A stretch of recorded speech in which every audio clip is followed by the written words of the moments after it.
Hello and welcome to this Japan Society webinar, one of our regular series on topics in current affairs and business. My name is Bill Emmott, and as many of you know, I have the honor of chairing the Japan Society. Our agenda today could not be more topical. In 11 days' time, the United Nations Climate Change Conference, the 26th of its sort, will open in Glasgow, chaired by the UK in association with Italy. For at the same time, heads of government will be meeting in Rome for the annual G20 summit of the world's biggest advanced and emerging economies, for which Italy is the current president. Many of those leaders will later join their delegations in Glasgow for the climate negotiations. With extreme weather events becoming more frequent, with the costs of climate disruption emerging as noticeable economic headwinds, and as evidence of continually rising temperatures becomes plainer, a sense of urgency is gathering. In today's Financial Times, the headline on Martin Wolf's column, I thought, summed it up well. He wrote, "COP26 is the real thing and not a drill. The path to a new energy economy is clear, but is technically and politically difficult," he wrote. And I'll cite his opening paragraph because it also sums things up better and in a more crisp way than I can here.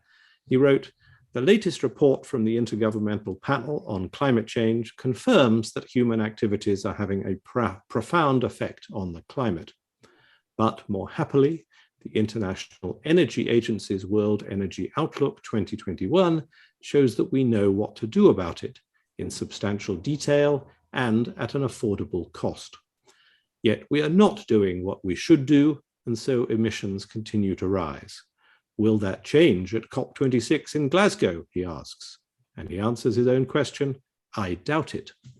Well, we'll see. Both the British and Japanese governments have made bold pledges about getting their countries to net zero in carbon terms by 2050 and about making deep cuts in greenhouse gas emissions by 2030. Yesterday, the British government published part of its plans to achieve that 2030 target, including £3.9 billion in subsidies and investments for its so-called heat and building strategy. Japan is in the midst of its campaign for its lower house election, due to be held on the day COP26 opens, so concrete plans are naturally rather less evident than grand rhetoric. And meanwhile, the US and China will both come to COP26 with shadows over their future actions. In President Joe Biden's case, because it remains unclear how much of the climate plans in his spending and infrastructure bills will be passed by Congress. In President Xi Jinping's case, because it appears unlikely he will attend COP26 in person, and because, thanks to energy shortages, China is currently increasing its use of coal rather than reducing it, as had been planned. So there's our background. A clear path, but technically and politically difficult.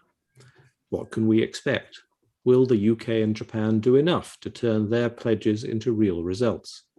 What impact might the current spike in energy prices have on public opinion and on policy? And how will geopolitical tensions affect progress on the common goal of climate? To address those questions, we're fortunate to welcome two great specialists who are devoting much of their lives currently to these issues. In Japan, our speaker is Kimiko Hirata, International Director and founding member of the Kiko Network, a Japanese NGO dedicated to halting climate change. Kimiko became a climate activist in the 1990s, and in 1997, she participated in the Kyoto Climate Summit. Following the 2011 Fukushima Daiichi nuclear disaster, when a new coal power plant boom ensued to replace lost nuclear energy, Kimiko Hirata launched a sophisticated, multi-pronged national anti-coal campaign, which culminated in the cancellation of 17 planned coal plants. And this year, she was awarded the Goldman Environmental Prize for her work and the work of Kiko Network. In London, our speaker is Christopher Huhne, a man well known to many as a long-time Liberal Democrat MP, who after the 2010 election produced a conservative Lib Dem coalition, played a leading role in the government as Secretary of State for Energy and Climate Change. Prior to entering politics, Chris had had a career as an economic and financial journalist for The Economist, for The Guardian and The Independent, and then as a city economist. He now works as a consultant on energy and climate issues. As usual, I will ask each of our two speakers to give opening remarks of about 10 minutes each, following which we will have a discussion and, most importantly, your questions. As COP26 is taking place in the UK, it seems fitting to open with Chris Huhne, speaking from London. Chris, welcome to the Japan Society, and over to you. Thank you very much, Bill. I'm delighted to be here talking about this really essential global issue for the Japan Society, and I'll try and keep my opening remarks pretty short. If anybody's still in any doubt about the need to act urgently on climate change, just look at the estimate from one leading American insurer, Aon, that insured losses in the first half of this year, 2021, were $42 billion as a result of extreme weather events, floods, droughts, fires, tornadoes, which we are seeing much more regularly. And insured losses are probably only a tenth of the actual losses because of the amount of uninsured losses, particularly, of course, in the poorer parts of the world. And all of that was estimated before the European floods this summer. So this issue is urgent. It is urgent, urgent. Second point I want to make is that it's not enough to talk about reducing emissions. Emissions can be reduced a lot, but the amount of greenhouse gases in the atmosphere that is causing global warming and those extreme weather events will go on rising until the point where effectively we have stopped emissions altogether. The best parallel is between a bath tap and the bath water. As long as there's any water coming out of the bath tap, the level in the bath continues to rise. And our job globally is to ensure that the level no longer rises. That's what will ensure that we are able to tackle the issue. International collaboration is going to be crucial. Innovation spreads more quickly if many countries are involved. You don't need to reinvent the wheel if someone else is already doing it. And politics is easier when you know that other countries are also involved in the same effort. And we need cooperation because this is, after all, a global issue. It's an issue that we all share, that however much one country reduces its emissions, unless everybody is doing so, we're not going to be able to solve this problem. And of course, international collaboration is absolutely crucial in avoiding issues like carbon leakage, so-called competitive problems for high energy intensive users like steel, which potentially could have real competitive problems if everybody isn't moving at the same pace. I'm also going to talk a bit about the UK because the UK has been quite good at signaling, at setting targets, and quite good at delivering on some of the easier cherry-picked bits. So when I was Energy and Climate Change Secretary, we introduced a scheme for Dutch auctions to bring down the cost of offshore wind. And that's been one of the reasons why I think the cost has come down so much, so quickly, and that renewables, wind and solar are now in most parts of the world the cheapest way of generating electricity. But there have also been really appalling failures, one of which was on my watch, which was an insulation scheme called the Green Deal, which had to be scrapped. We've just had another one, which is pretty unforgivable, the Green Homes Grant, which is an attempt to do exactly the same things, to stop up our extremely leaky homes, which leak energy and waste it at a tremendous rate. And that has the subject of a National Audit Office report, which is frankly pretty scandalous. So there's a big issue with all governments, I think, but it's very clear with the UK government of delivery as well as of promises. And aligning the promises with the delivery is going to be a massive challenge for the next few years, and one which I hope governments are going to swap best practice and really try and understand why the failures have happened so that other people don't have to go through the same thing. But energy efficiency is really important, because without it, it's going to be very difficult to use some of the most powerful mechanisms, like, for example, carbon prices, carbon taxes.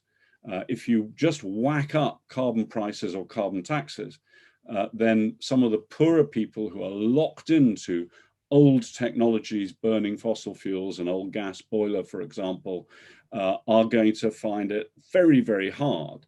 So you need to get the sequencing of your reforms right.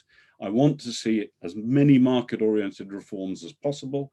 I want to see carbon prices drive the effort, but we have to recognize that political issues there are also going to be very important. And I want to end these introductory remarks with one point, which is the impact of COVID.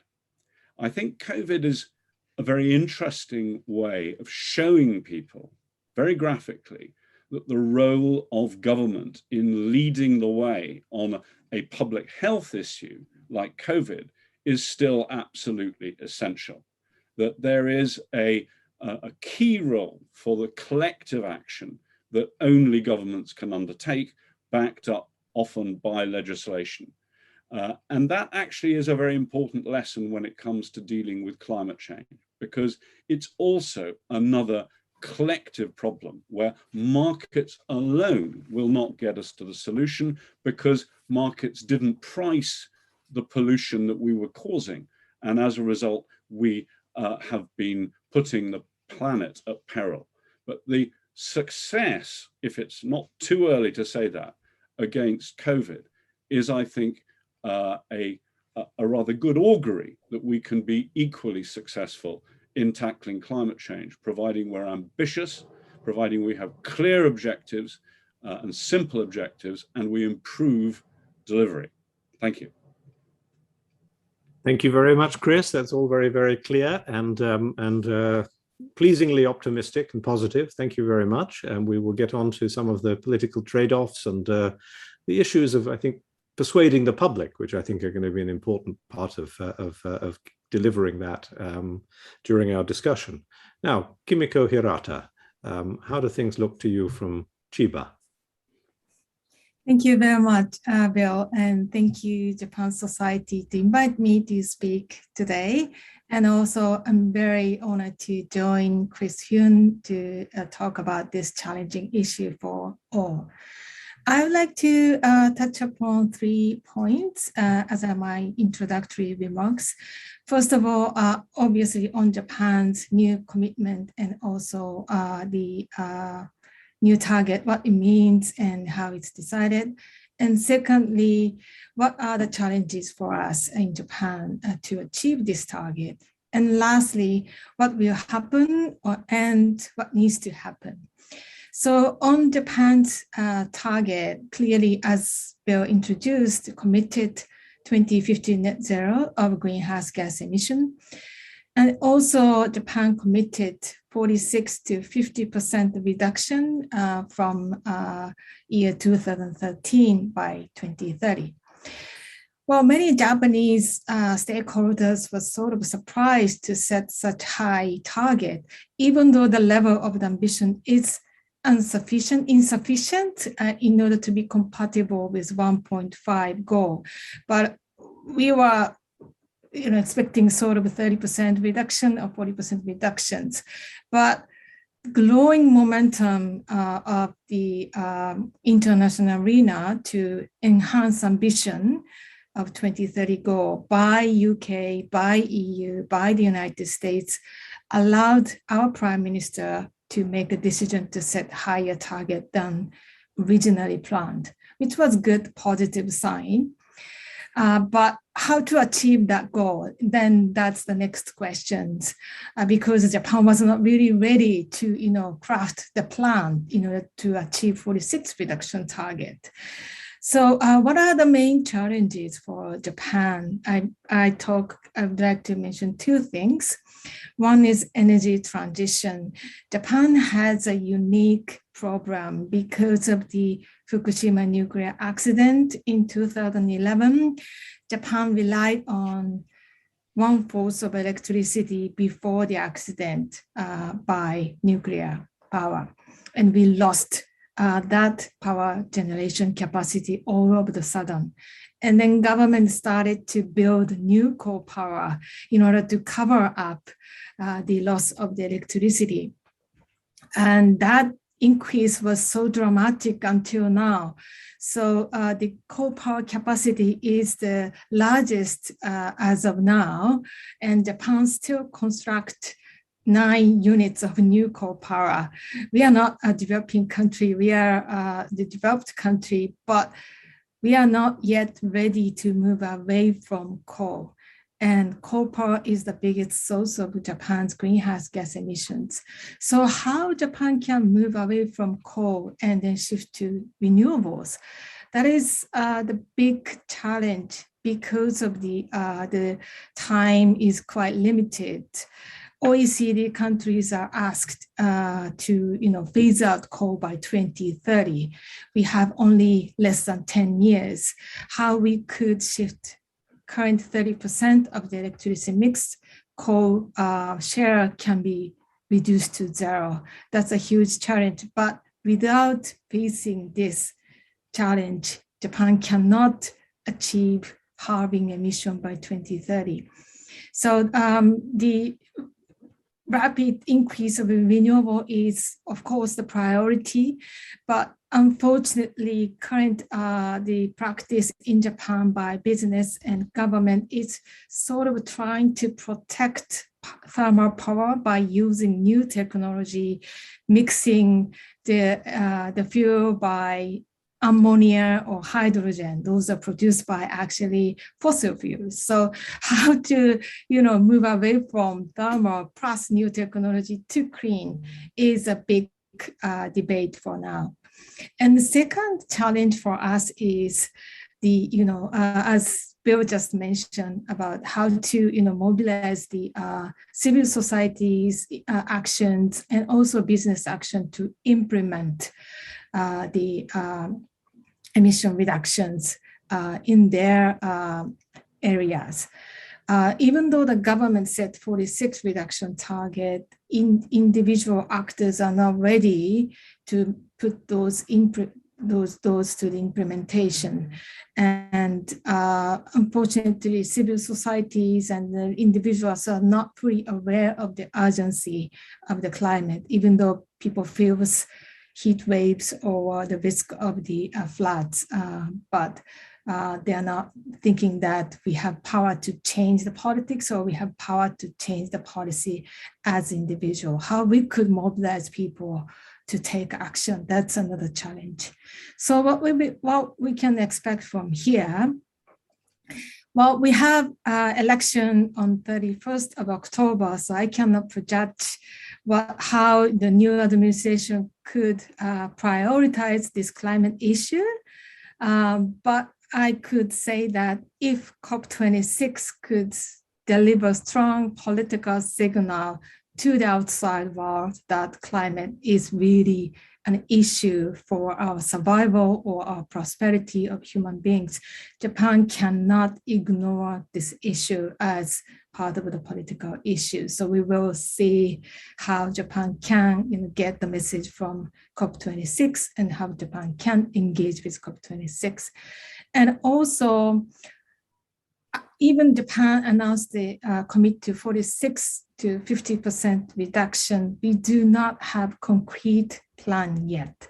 This is just a commitment. And so we need to tap into the policy instrument discussions, especially we need to tackle energy issues. So we need to have a new coal power policy, and the revision is necessary. Japan needs to set end year of using coal power, which Japan is still resisting. How we can face that, that is one issue. And another issue is the pricing on carbon. The current pricing is very, very low, and people or business cannot be incentivized with this less than $3 per ton of CO2's pricing. So in order to accelerate the implementation by all actors, we need price on carbon, but Japan kind of avoid facing this challenge, these issues. So many, real action, real task has not been tapped in Japan. We have commitments, so it's really time for us to take actions. How to turn this commitment into action is huge homework for Japan, but I believe that Japan can work together with other nations who are progressing this agenda more rapidly than Japan. Thank you. Thank you very, very much, Kimiko-san. That was also a very clear exposition of what's needed and of your hopes and expectations. I think we'll come in discussion as to some of those questions of implementation, in particular how climate could fit into Kishida government's so-called new capitalism requirement or ambition. Does he really include new climate in his definition or philosophy, supposedly, of a new capitalism? So we'll come to that. I'm going to first, though, ask both of you specifically about COP26. Kimiko-san mentioned a strong political signal and how important that would be for Japan's policies. Perhaps starting with you, Chris, if you were there as Secretary of State for Energy and Climate Change now, what would, as it were, a successful outcome of COP26 look like? And what will determine, do you think, how strong a political signal comes from it in the way in which these entities happen? Well, the real issue now with COPs is not so much the overall framework which has been set by the Paris Agreement. The real issue is the extent to which the nationally determined contributions that each country is committed to actually add up, when you look at it across the world, to a set of policies which are going to deliver 1.5 degrees. And even if you look pre this COP at all of the promises that have been made, and you assume, which is a big assumption, that all of those governments actually deliver on all of their promises, you're still only bending the line down to about 2.1, 2.2 degrees above pre-industrial levels. So we've still got work to do. So the most fundamental thing, I think, about this COP is, will it have made real progress in making countries more ambitious when it comes to their nationally determined contributions to the overall effort? Secondly, a clear objective for the UK government has been to try and get people to get governments to formulate adaptation plans as well as mitigation plans. That's the jargon for saying, with mitigation, we're trying to get emissions down. With adaptation, we still have to make sure that even if we manage to limit global warming to 1.5 degrees, which is the objective, there are still going to be issues of adaptation which we will need to work through. For example, building regulations to make sure that we are able to withstand the sort of more likely extreme weather events, even in the circumstances of limiting the rise to 1.5 degrees. So adaptation is another key issue. Is there going to be progress on that? The third issue, I think, is very important, which is absolutely iconic for the developing world. Are the rich countries stepping up to the plate in committing to help the move to low carbon in the developing world through climate finance in particular, and the 100 billion a year commitment that has been made? And we've seen a number of countries, including the US, improve their commitments. That's going to be another absolutely key measure. I think the other one, which is personally one that I would look for, is to what extent are countries committing to getting rid of coal? Because coal is the most dirty way of generating electricity. It's twice as bad in terms of emissions as gas to produce the same amount of electricity. And of course, it's infinitely worse than renewables, which are zero carbon. So coal really is something that we have to get across. And Japan has already made the commitment not, for example, to finance coal stations globally, but that needs to go on. And as we've just been hearing, there is a real problem that there are still coal stations being built in Japan, and indeed around the world. There are 140 gigawatts. That's a vast amount of new electricity coming from new coal plants. And that is, frankly, impossible to square with the sort of climate goals that the Paris Agreement set out. So we have to get rid of coal. I mean, that would be another objective for me out of Glasgow, if we get more countries committing that they're going to go and generate without using coal.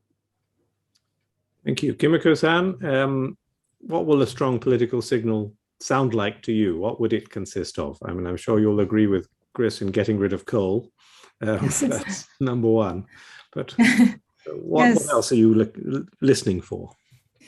Yes, the IPCC report or IEA report shows that achieving 1.5 is possible, but the window is narrow, right? And the COP26 President Alok Sharma repeatedly says that keep 1.5 within reach. So I think as a package of COP26 outcome, the nations have to present outside the world that we make, the world to keep 1.5 within reach. So the package agreement is necessary. Of course, part of that is to agree on rule book of Paris Agreement, which is the official agenda. But not only that, as Chris said, we need the commitment and agreement on ambition side. And of course, coal power, moving away from coal power, phase out of coal by developed country by 2030. That message is necessary, but also transport sectors, finance sectors, nature sectors, we all need ambition increase as well. So how COP26 could deliver stronger messaging on these key sectors, if those messagings or agreement are within the package, that could be the good documents for each countries to start thinking about domestic policy. I think we cannot have the same discussion 3 years later at the COP. Probably many things can be too late. So I think this COP26 is a moment to deliver a strong signal. If we do this, we can achieve 1.5 goal. That clear message is, I think, something that I expect from the COP. Now, for both of you, let me just, we'll come on to questions. Questions are coming in, but let me ask about the role of US and China. I mean, in this. Chris, you rightly said that the COVID period has taught us about the importance of collective action led by governments. It has, however, also taught us that in the absence of global collaboration, there are some limits to what we can achieve. And in COVID, the virus and dealing with it became a tool of rivalry between the superpowers rather than a tool of cooperation. So what can we expect from the US and China? And what difference will it make in this deepening geopolitical rivalry? I think there is a real problem here, and you absolutely put your finger on it, because with the best will in the world and with the attempts in theory on both sides to say, let's forget about the potential conflicts and let's actually recognize what we have in common in attempting to deal with climate change. The reality is it's very hard to insulate climate change from the spillovers over the tensions on Taiwan and on other issues. So I'm worried about that. I'm frankly worried about that. I think that the fallback, if you see that there's a continued deterioration between the US and China, is that I hope that both sides see the move to zero carbon technologies as being one that is involved in a race they both want to win. Because those are the sort of circumstances in which both China and the US might actually end up doing something which everybody will benefit from. But zero carbon technologies are going to be absolutely crucial for the next wave of industrialization. And the countries that move furthest and fastest on them are going to have a first mover advantage. And they are going to be in on the ground floor of developing the sort of technologies that will have enormous markets in future years. So there's inevitably a competitive element in this, as well as a collaborative element.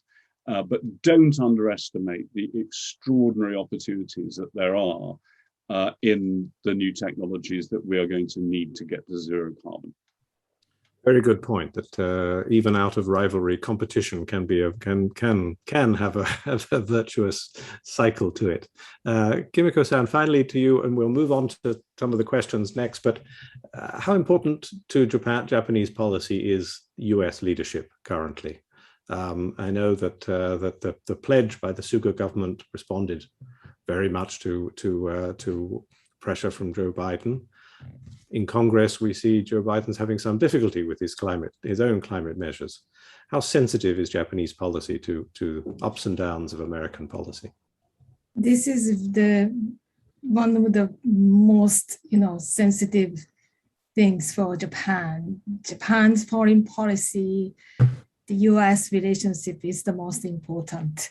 So after 4 years of relaxing time during the Trump administration period, now Japan, right after the President Biden was elected, Japan started to look at the climate policy even before being asked. So I think I would say that this is an opportunity for Japan to look at this issue in order to keep the healthy relationship with the United States. And actually the 46% and 50% reduction target could not be made without U.S. engagement. So I think this is a good time for the raising ambition together with the U.S. and U.S. leadership helps us. But I also want to mention that, of course, I am aware of the confrontational relationship between China and the U.S., but this is a multilateral effort. So we shouldn't, rely too much on the two bilateral countries' relationship. Japan and UK can engage with China and also the US, and multilateral efforts can solve the problem, I think, for this, the issue of the collaboration requires. Thank you. Well, I think that's an inspiring way to look at it as well. And we'll move on to the questions, and very much all of them, I'd say, are within the sort of framework that's set by a speech not long ago by Adair Turner, Lord Turner, who also addressed the Japan Society. Many people here will have been on that Zoom webinar earlier this year when he spoke along with Naoko Ishii from University of Tokyo. And he likes to say it's a choice or somewhere on the spectrum between Bill Gates and Greta Thunberg in the solutions, the technological solution and the behavioral change. So the questions are in one or either of those categories. And perhaps I'll start with Nicholas McLean's question. He says, please could Chris and Kimiko-san give their views on the role for either small modular nuclear reactors or large new build reactors as part of the non-carbon energy solution. A sharp fall in output by renewables in Britain last month reminds us of the need for baseload energy. And I would note that there was mention of small modular reactors in some of yesterday's announcements by the UK. Chris, start with you, perhaps. Yeah, well, it is a very good question. My view on this is that we are in a situation where urgency is so key to tackling this problem that it would be rash to rule out any zero carbon technology. And therefore, I'm slightly reluctantly in favor of new nuclear, precisely because we need a portfolio of solutions. Small modular reactors, I think, are very interesting because the key issue with so much nuclear in the past has been what I call the Savile Row tailoring problem, that you go in there and the engineers decide that they want something whiz bang and different and tailor-made, and the result is that the costs go through the roof.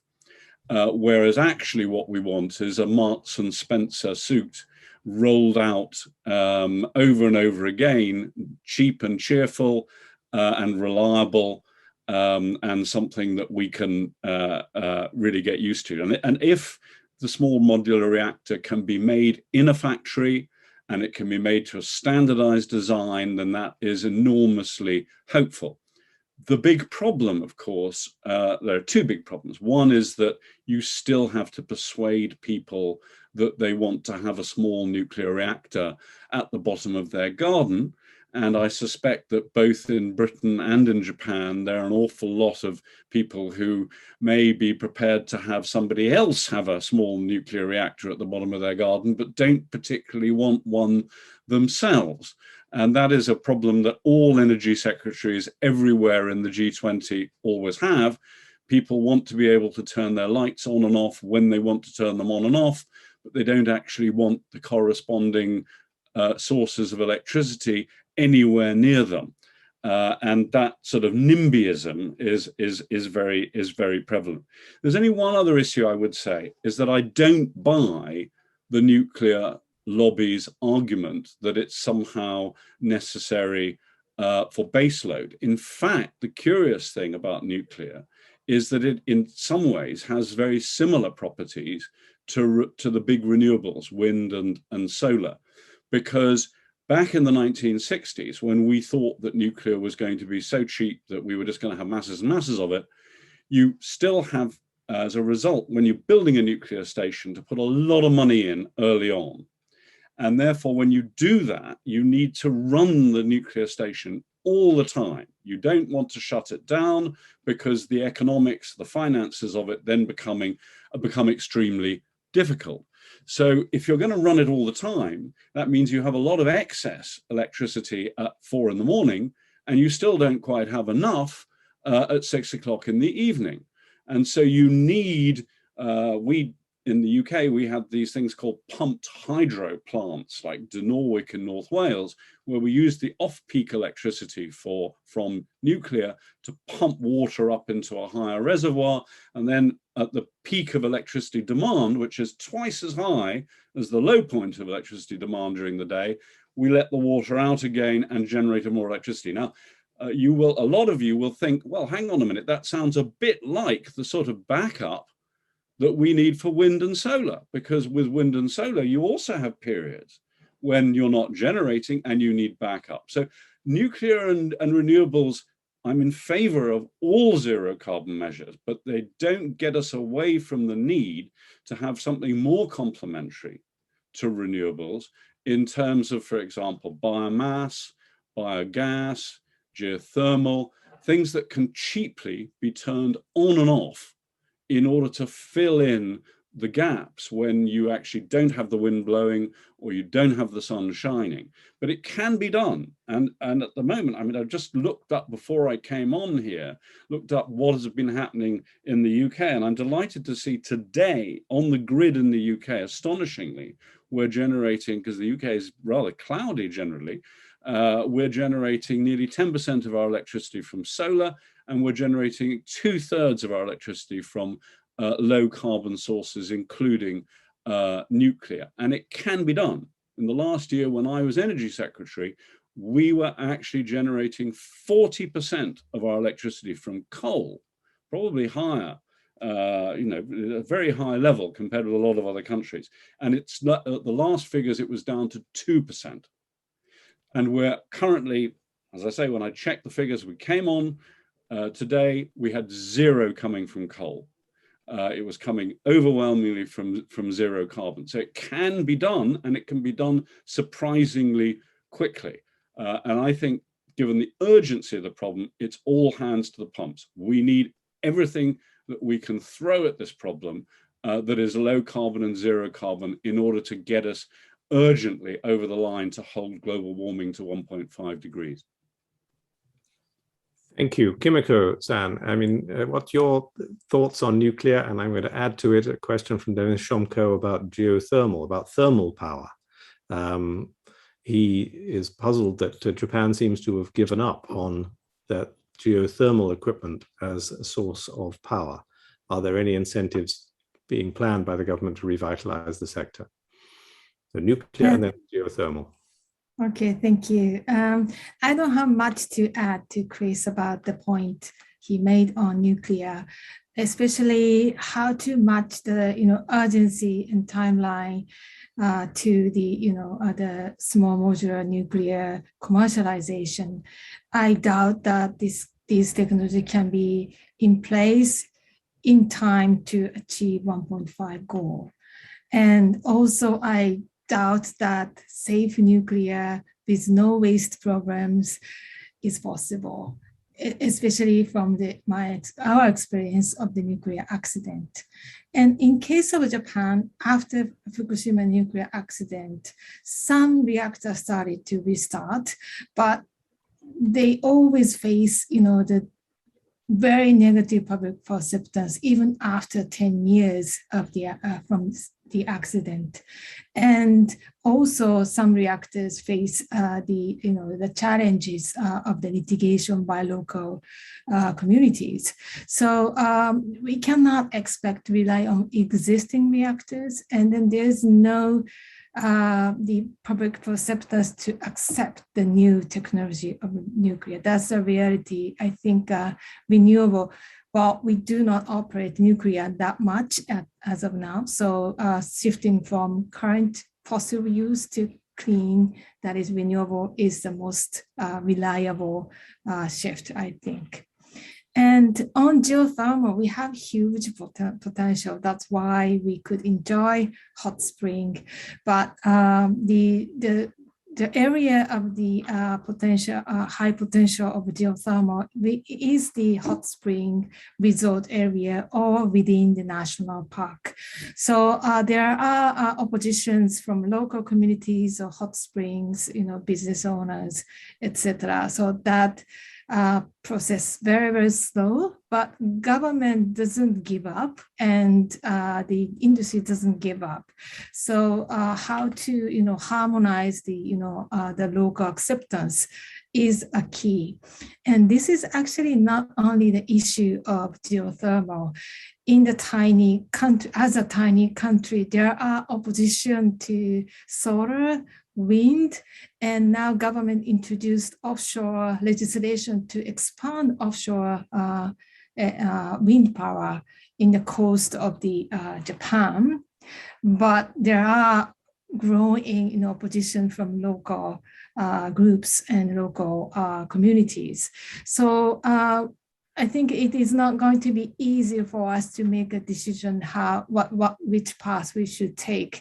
And we need to see the risk of relying on nuclear and also risk of continuation of coal power usage and how we can promote and accept the sort of environmental friendly renewables in country is something that we need to discuss inclusively with the local communities groups.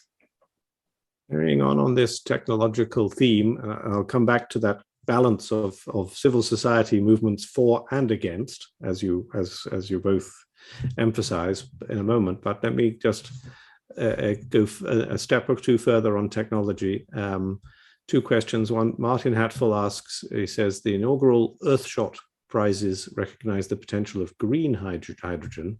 What are the technologies you think UK and Japan should prioritize and can do more to collaborate on them?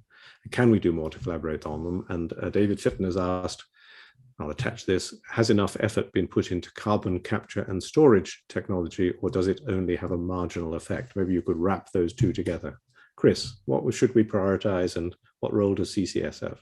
Well, first of all, on green hydrogen, I think that there are at least two things which we enjoy today where hydrogen is going to be pretty crucial. One is aviation, and the other is heavy goods vehicles.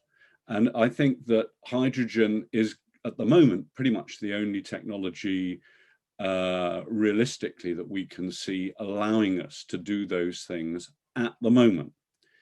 Now, what I don't buy is the general case for a massive expansion of hydrogen replacing natural gas in our home boilers, for example, simply because the fundamental physics of creating green hydrogen is using electricity, and you're using about 5 to 6 times as much electricity to generate the hydrogen as you actually are getting out in terms of the energy value of the hydrogen once you've done it.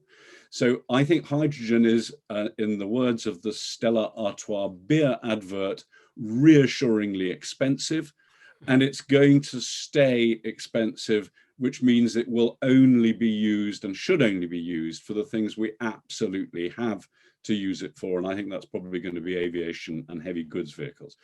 On carbon capture and storage, I think there's an essential role for this, and I think it will come into its own when we start having serious carbon pricing across the world. The Japanese carbon price is far too low. The Stern-Stiglitz Commission estimated we need a carbon price of somewhere between, pretty wide range, $50 a ton of carbon to $100 a ton of carbon. The UK price actually in the recent peak hit £75 a ton, which was about a 20% premium to the peak in the EU carbon price. So it's pretty much bang in the middle of the Stern-Stiglitz range, and that will drive us towards really serious technological innovation on the zero carbon front. And I think it will also drive a lot of carbon capture and storage. A lot of things which we are going to need oil for, and perhaps gas for, maybe backup, for example, when the wind isn't blowing, the sun isn't shining, and we will need to have carbon capture and storage to be able to use the gas. We will need carbon capture and storage to be able, for example, for a lot of heavy industry processes, steel, cement, where frankly we are still grappling with finding economical solutions that are zero carbon to what we have at the moment. So I think that green hydrogen, yes, but limited, and CCS most definitely a key part of the portfolio of low carbon solutions that we're going to need to get to net zero carbon in 2050. It is net zero carbon. So there will still be some things that are emitting, but if we're able to extract carbon either with direct carbon capture or with carbon capture and storage, allied to biomass generating electricity plants, for example, you're extracting from the atmosphere, and that gets you to the net zero. Kimiko-san, what would you prioritize, and can we work? What can we collaborate on? Yeah, when you look at the 2050 net zero green hydro or hydrogen and CCUS those technologies are necessary for sure. But what I'm concerned about, especially from the Japanese government and industries pathway is that, well, these technology, green hydrogen is very expensive for now, probably cheaper after around 2030, right? And CCUS cannot be commercialized before 2030. So we need to, implement the measures to reduce emission by 2030. That is the technology that is available for now, including energy efficiency and renewables. But in case of Japan invests a lot to hydrogen for future and CCUS for future, forgetting about transformation that is necessary for now. And also Japan makes the green hydrogen and brown hydrogen, saying that that can be blue at some point, that can be switched to green. So forgetting about the source of the hydrogen, just promote hydrogen. That is very, very risky.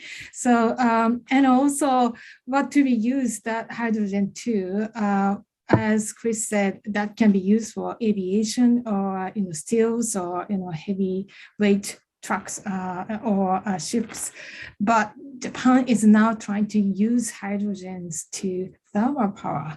That shouldn't be the priority for the use of the hydrogen. So there are a lot of confusions and misprioritization of the using the hydrogen, where the hydrogen can be best fit for the trajectory of the 2050.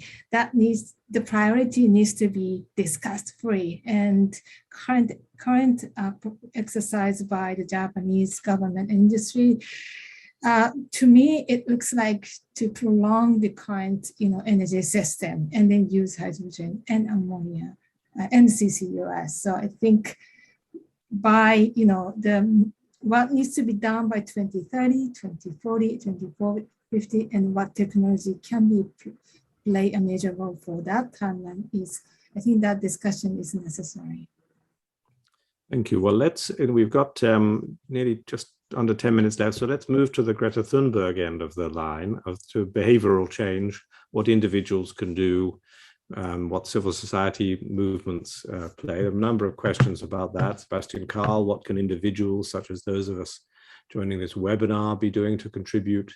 Martin Barrow asks about how to craft clear and simple messages for the public about sustainability, about protecting the planet and climate change. Richard Siva asks about energy efficiency and energy usage, which is a lot, both about incentives and about behavior. And others also talk about concern about loss of employment in industry, the public messages about, if you like, the trade-offs. Let's perhaps start with you, Kimiko-san, and working in an NGO and civil society, and then we'll move to the Politico at the next part. How do you craft the message, and what should we think about individuals' contribution? I shouldn't say it's difficult to deliver the good message to the public as NGO, but actually this is very challenging in Japan. Well, many Japanese, there are the study from one PR company doing a survey saying that the 70% of Japanese population worry about climate change, but half of them don't know what to do. So lack of information, even though there are tons of information out there on climate and actions.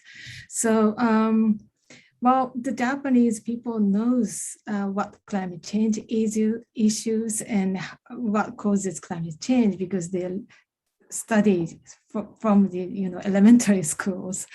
But the education just focus on do your own bit type of messaging to the kids and the students, and that is kind of understood by young people that we cannot do beyond the individual tiny actions, and saying something different or to the government isn't seeing good things in Japan, and try to be to respect people or do respect harmonization. That kind of culture is a challenge for making change or denying the past economic activities. So I think it's very important for Japanese people to understand that individual action cannot solve the problem. What you need to do is to change the systems and think what you can do. Try to understand the issue differently. I think that's the first step for us to be more active on the real action in Japan. That is going to be very, very challenging, but I think that's what I think necessary. That's a clear narrative. Change the system. It's not about using a bicycle. It's about changing the understanding. You need to get together and change the system. Chris, how do you see it as a recovering politician? I entirely agree. Actually, I think it's absolutely right. We have to change the system, and in a way, that's what I think. One of the reasons why I'm optimistic as a result of what we've all just been through with COVID and are going through with COVID, precisely because this is not something that an individual can actually handle on their own. And if they try to, you end up with massive problems, as we've seen in some of those US states, which have decided that they really don't need any public health measures. And this is exactly similar type of problem. We need to change the system. We can protect almost everything, if not everything, in the things that we enjoy in our current life, providing that we change the system. And the idea that if I give up eating red meat and only eat fish, or I give up dairy and only eat oat milk, that somehow I'm going to make a real difference is frankly for the birds. It's nonsense. So this is a systemic change issue, and we have to deal with it as such. I entirely agree. Excellent. One other question here comes back to the point I think both of you made, but certainly you did, Chris, about finance and developing nations. And perhaps we ought to not neglect that. Monica de Carvalho says, please elaborate a bit more on how you think it's possible for more developed nations to support developing nations to adopt long-term and sustainable policies to tackle climate risk. I'd like to hear your views considering the economic costs for developing nations, and she's from Brazil, from Brazilian origins. I think we would agree that some degree in the past, at least, lack of movement by particularly the big developing nations has been used as a sort of excuse by the advanced countries to not take actions. How much willingness is there to support developing countries? Chris, starting with you. Well, there's been a steady increase in the number of developed countries that have been pledging their part in climate finance, and that's great. I mean, we're not there yet, but it is there. And the other thing that I think is really worth remembering is that those pledges of finance were made at a time when it looked as if many of the solutions to the climate problem were going to be much more expensive than we know they are now. So, solar and wind are now the cheapest forms of generating electricity in most parts of the world. And therefore, we're not asking for an awful lot to help developing countries find a green way of development rather than going through the same coal-intensive brown and black development path that the current developed world took. And there are some real poster children in this area. Countries like Ethiopia and Costa Rica, from a low income and a middle income band, which have made enormous strides. But if we ever get into the situation where it looks as if the developed world is basically turning around and saying, we want to pull the ladder up, and there isn't an alternative way for you to have similar standards of living as the standards of living that we have, then I think that the whole attempt to deal with climate change will come to a grinding halt. So there has to be a real element of the solution to climate change, which is about showing all developing countries that the finance and the solutions are there. And the parallel is very much with, if you take another example of technology, many developing countries have gone straight from having no telephony at all to having mobile phones. And they have not gone through the path that all the developing world went through of having landlines and so forth. They just don't need them. So I think we can do exactly the same thing with the developing world when it comes to new energy, in developing ways of producing energy which will allow them to leapfrog all of the old fossil fuel technologies. And that's what we have to do. Last word to you, Kimiko-san. Do you agree with that? And is there an awareness of that in Japan? Yeah, I think the climate crisis, the impact is more severe in the vulnerable countries and developing countries, and finance is a crucial part to support the developing countries for safer daily life. But however, because of the COVID and because of the disaster happening in countries in Japan or in developed country Japan, well, the developed countries prioritize its own issue and spend money, we first, me first, that kind of approach. But I think in order to tackle the global issue, I think we together approach is necessary for a fair and equitable solution. And developed country has to give more to developing countries through technology support, through capacity building support, and through finance support. And that needs to be shown and then committed at the COP26 as well. Well, a very warm thank you to you both. It's been a splendid discussion. I've learned a lot myself, and I'm sure our audience has appreciated it too. I'm sorry about not being able to get to all of the questions, the excellent questions that came in, but I think we've had both an upbeat sense about what can be achieved and what must be achieved, but also a realistic sense of what the issues that need to be tackled are. I thank very much Kimiko Hirata and Christopher Huhne for spending your time with us and sharing your expertise. I thank all of you for attending and for your excellent questions.